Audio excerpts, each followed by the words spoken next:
So I'm Santosh Nagarakatte. I'm a professor at Rutgers. I'm going to describe how to solve infeasible linear programs. This is joint work with my colleague. He's from the visualization community. He's not here. Why do we care about linear programs? This is a formally verified session, right? Over the last 5 years, we have been building correctly rounded math libraries. So any of you know math libraries? You all use LibM, right? E power x. And these are approximations for transcendental functions. And if you talk to the people who build them, it's very difficult to get them correct. Mainstream libraries don't provide correct rounding. Okay, so we wanted to make a change.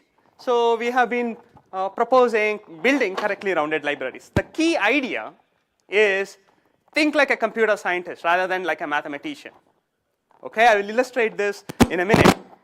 Rather than approximating the real value, approximate the correctly rounded results. Let me tell you what is correct rounding. Let's say you have your best known algorithm for sine. You run it with infinite precision, real numbers, right? And compute the real value. And let's say that is this red dot. And then you identify the nearest floating point representable value. And that happens to be V2. And this is according to the rounding mode that you are looking at. And if your library produces this result, it's a correctly rounded library. Okay? So a lot of famous researchers have spent decades of work building slow oracles. If you give an input, it takes about a few hours to produce the result. And we can't use it in our daily production code, right? So now this is where the experimental computer scientist view of the world comes in. If someone gives me an oracle, we know how to build fast implementations. And this is the essence of the RLibm project. Rather than approximating this red dot, approximate the correctly rounded result. If you buy this idea, there is an interval of real values around the correctly rounded. This is the rounding boundary, the midpoint of V1 and V2 and midpoint of V2 and V3. You produce any value in this interval that will round to V2. This is the freedom that your polynomial has. And now what is the polynomial that you are trying to generate? It's of the form C0, C1x, C2x square. X is the input which we know. The coefficients are what we don't know. So this interval induces a linear constraint on the output of the polynomial. The output of your polynomial has to be less than or equal to h and greater than or equal to f.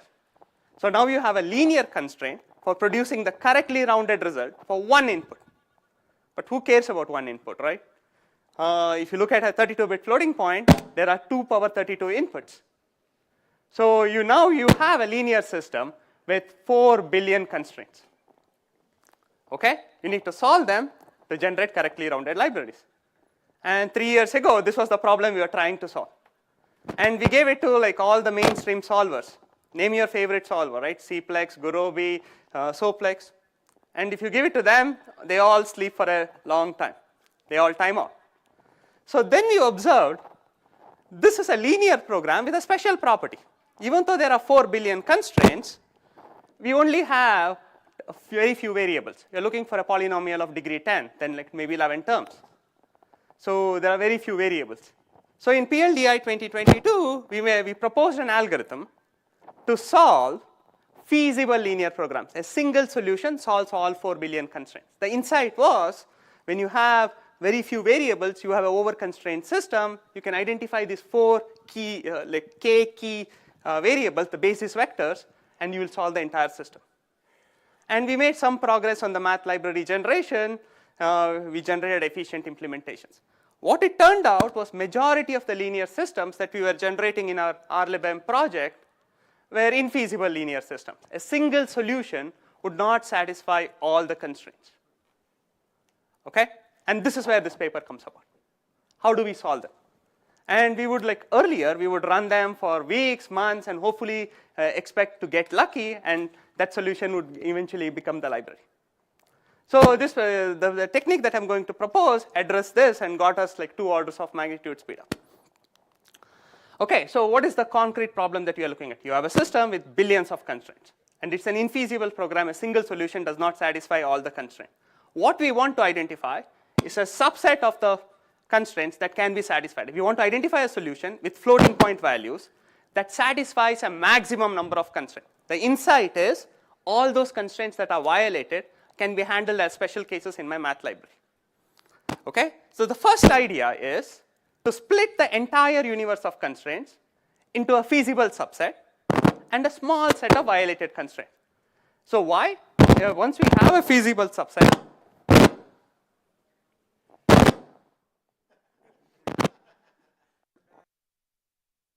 once we have, oh, maybe.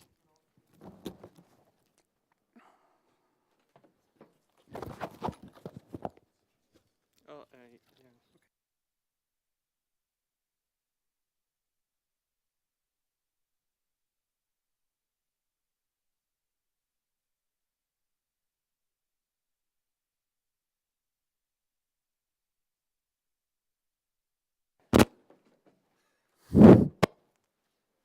Good.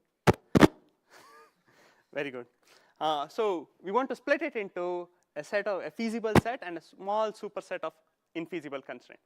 And this is where we use a beautiful idea from computational geometry of duality. So sometimes it's easy when you want to reason about lines, it's easy to reason about points in a dual space and make a formulation.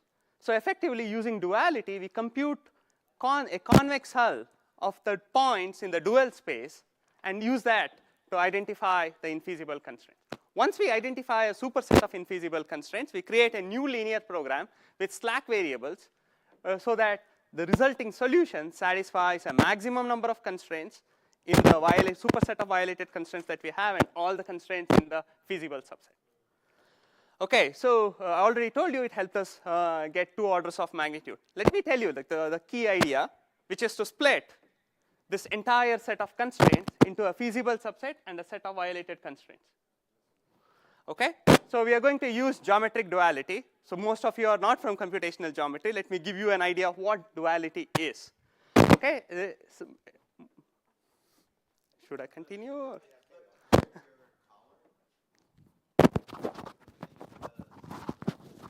Okay.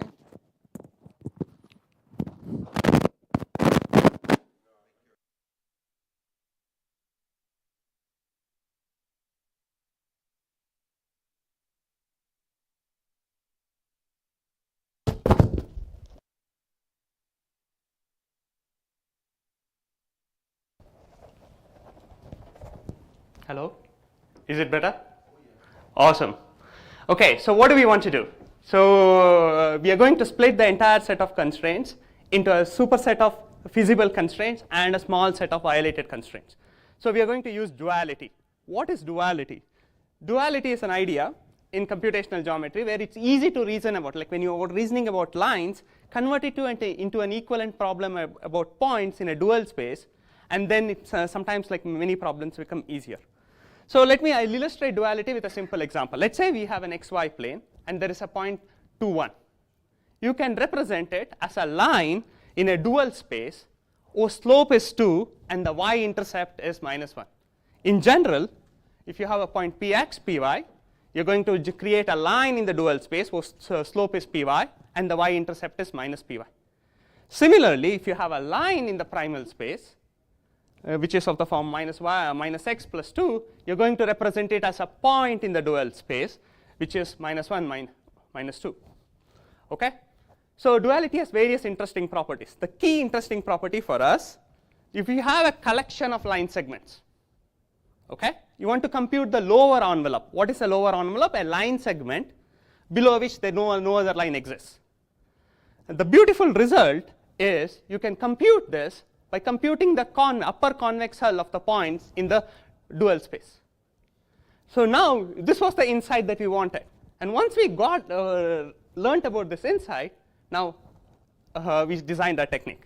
So how do we apply it to our setting? So you have an RLibm constraint, which is of the form, there's an upper bound and a lower bound, right? What does each constraint represent? There's an upper bound constraint, lower bound constraint. Each constraint is in a k-dimensional space. It divides Rk into 2 regions, half spaces, and the feasible region is as shown. Let me canonicalize it. in a vector notation. Okay? And now I'm going to create a dual point. Okay? So, and similarly for the lower bound constraint. The one thing I want you to pay attention to the dual point, even though the dual point is k dimensional, it's all a function of two variables, x and h and x and l. And then we are going to use to do approximation. We're going to compute 2D convex hull. So now we are going to take all the upper bound constraints, going to represent as points in the dual space. We are going to compute the upper convex hull. And similarly, we are going to take all the lower bound constraints. We are going to compute the lower convex hull. Our key insight of this paper, if you want to remember one thing from this paper, you have an infeasible LP, compute the convex hull. The constraints that make the system infeasible is going to lie on the convex hull. Okay? Now, how are we going to use it? And this is why the title is long, right? We are making a case for using convex hull as an intermediate representation. As intermediate representations allow you to do optimization and approximation, convex hull allows us to do optimization and approximation and produce solutions. So now what is our algorithm? You have the entire set of constraints. You can compute the upper convex hull, compute the lower convex hull, and now remove them from the entire set of constraints. And now from our PLDI24 paper, we have an algorithm to check whether the system is feasible or not. And now check it. If it's feasible, we already split it into x and v. If not, you repeat the process on x, and you will eventually end up with a feasible subset. Okay? And to computing the convex hull in n dimensions or k dimensions is a computationally challenging problem. And this is where we use the properties of the RLibm constraints, which is like they're inherently two-dimensional, to compute the convex hull in 2 dimensions. And if you have done any computational geometry or if you have done any graphics, 2-dimensional graphics is amazingly fast. Okay? And that's what makes our solver amazingly fast. Okay? Now what have we done? We have split the entire set of constraints into a feasible set, which has billions, and a superset, which has very few violated constraints, maybe in the order of hundreds or thousands. Now we can use our algorithm from PLDI24 for the feasible part. But what do we want to identify? Now we want to identify a subset I from V such that both x and I are feasible. So this is the formulation that we have, but the issue is this is not a linear program, and still x has billions of constraints. Counting is not linear, right? So the way we address this is, since this is not, since x has billion constraints, the idea that we have from our PLDI paper is there are key constraints. When you are solving a feasible LP problem, if there are k variables, there are k key constraints that are important to solve the problem, and our approach detects them. There are 6 k squares in the sample that detects a solution. And now we can, this is called as the basis. We can identify the basis for the feasible LDLP. Now the problem reduces to maximizing the size of the subset from V such that I and B, the basis, is feasible. So this is still not linear. Now we are going to create a linear program where we are going to introduce slack variables and unitary variables such that the resulting solution is a maximum consensus solution that satisfies a maximum constraints in V. So why can't we just give I and B to the existing solver? If you give it to the existing solver, the system is infeasible, no solver can solve it.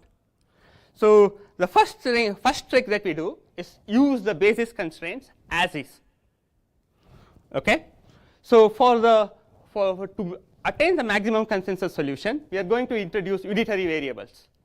Okay? So for each constraint in V, we are going to add a unitary variable. One indicates the corresponding constraint in V is violated. And the objective function becomes minimization of these unitary variables. And now we want to give the underlying solver some freedom to solve this infeasible combination. So we are going to add slack variables to every violated constraint. Okay? So, and then we want the slack variables to be used only when the constraint is violated. So we introduce complementarity constraints that ensure that the slack variable is used. Si is non-zero implies ui is 1. And then we want ui to be set to 1 only when the constraint is violated. And these two constraints ensure it. The details are in the paper, and we have a proof too. Okay? Now we are almost there. But the only thing is these two constraints are not linear. Now to make it linear, we move these nonlinear constraints into the objective function. This is a classic trick in linear programming. So with a penalty parameter. And this is the final solution that we have.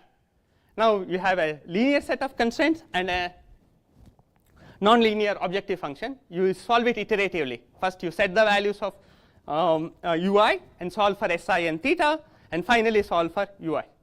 And then the process terminates when the objective function does not change. This is all good. I'm running out of time. So does it work? So we tried it out with a 13 4 billion constraint LP formulations, and some of them are feasible, some of them are infeasible. We gave it to the existing solvers. They all timed out. We used our existing previous solver. It worked well on feasible problems, timed out on infeasible problems. Our current solver solved them very quickly, within 20 minutes. And if you look at the time taken, it's about 2 orders of magnitude in some cases. To summarize, this space of correct numerics is a rich space for the programming community to get in. And at least the one key idea in this paper is computational geometry provides a new perspective to solve some interesting verification problems. And what we showed is a technique to generate maximum consensus feasible solutions. And our solutions are much faster. This is a goal towards making correct rounding mandatory in the next version of the standard. I'm happy to take questions, and sorry for being out of time a bit. Thank you. We